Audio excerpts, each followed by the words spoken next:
Okay, so we've concluded our studies of relations and functions, and we know all the important details distinguishing the two. Now we're going to use that knowledge to begin the next section, which is graphs of functions. And the first bit of material we get in this section is a formal test. So the vertical line test, in my words, says, if you can draw a vertical line somewhere on your graph that passes through the set of points more than once, that relation is not a function. Now this might sound familiar. I've kind of been hinting at it in previous videos, but essentially it just means if you draw a vertical line somewhere on your graph, and it can be anywhere, and preferably you want to draw it to where it would, make this test true, then that function is not, or that relation is not a function if it passes the graph more than once, passes through.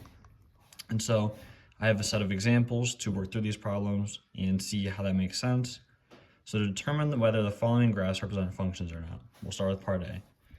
I'm going to draw my vertical line right here, and maybe I should start doing them dotted because everything's in black.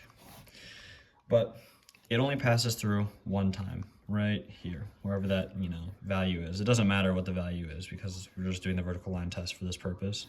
But you can see that if I drew my vertical line anywhere through this graph, it will only ever pass through this line once. And so this is a function.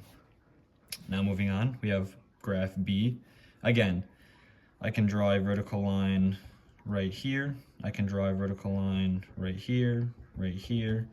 Any of those would only pass through the graph at exactly 1 point. So this is also a function. Now, moving on to C, I could draw a vertical line right here. Now this doesn't pass through the graph at all, but that's not helpful information. So you want to choose a point that's going to give you the most valuable information. So if I choose right here, that does give me very valuable information. It tells me that this vertical line passes through the graph at 2 points, which means that this is not a function. That also means that whatever x value this value is corresponds to 2 different y values, which again, in the previous video, we said that could not happen. And again, you want to choose your point advantageously. Technically, there is a point right here at the vertex that a vertical line would only touch 1 point, but that doesn't help us. We want to know definitively if the vertical line test says this is a relation or a function. And so we choose one of the best points. Right here we have a circle, so you can pretty much choose anywhere on the graph, but again, passes through twice.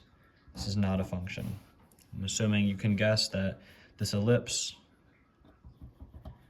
will yield the same results, not a function, and then this hyperbola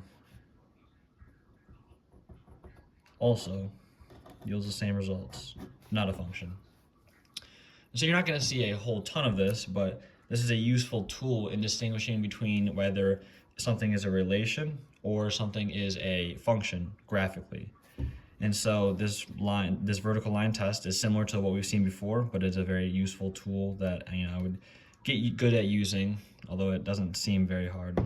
But if you have any questions, leave a comment, and if you thought this was helpful, you should like and subscribe.